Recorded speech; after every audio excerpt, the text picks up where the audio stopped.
नमस्कार मित्रांनो, मी धनश्रीज किचनमध्ये आपल्या सर्वांचं मनापासून स्वागत आहे।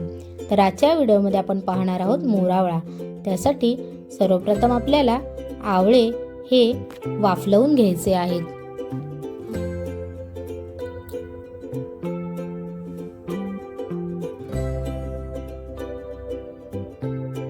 एक एक करून स्टीमरच्या भांड्यावर मी सर्व आवळे हे ठेवून घेणार आहे।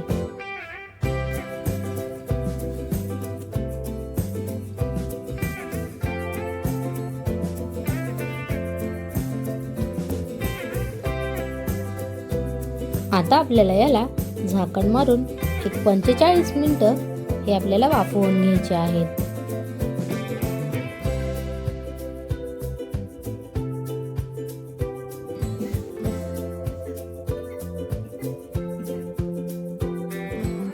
एक 45 मिनिटांनंतर हे वाफवलेले आवळे आपल्याला काढून घ्यायचे आहेत आणि गार झाल्यानंतर याचे आपल्याला बिया काढून घ्यायचे आहेत।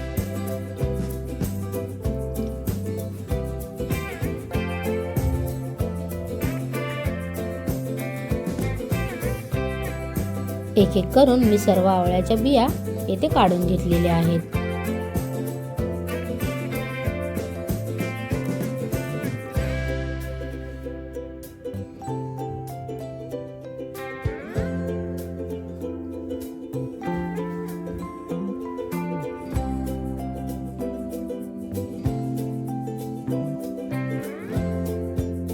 त्यानंतर एक स्टीलच्या कढईमध्ये आपण हा मोरावळा शिजवून घेणार आहोत।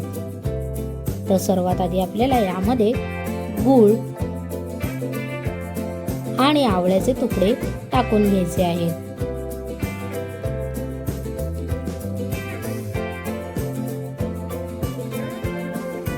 मोरावळा शिजवत असताना गॅसची फ्लेम ही आपल्याला बारीकच ठेवायची आहे।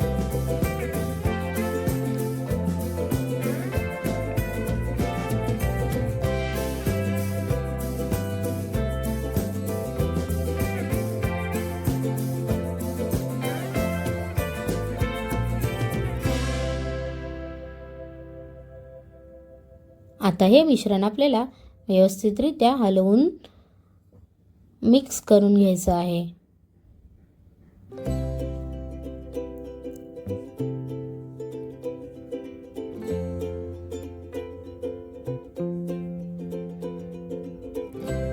हे मिश्रण आपल्याला थोडं घट्ट होईपर्यंत शिजवून घ्यायचं आहे। तर आता आपण यामध्ये लवंग आणि वेलची पावडर देखील घालून घेणार आहोत।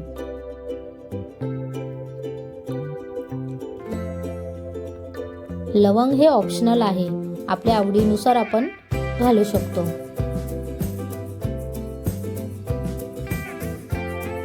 मोरावळा बनवत असताना आपल्याला 2 ते 3 मिनिटांनी सतत याला हलवायचं आहे।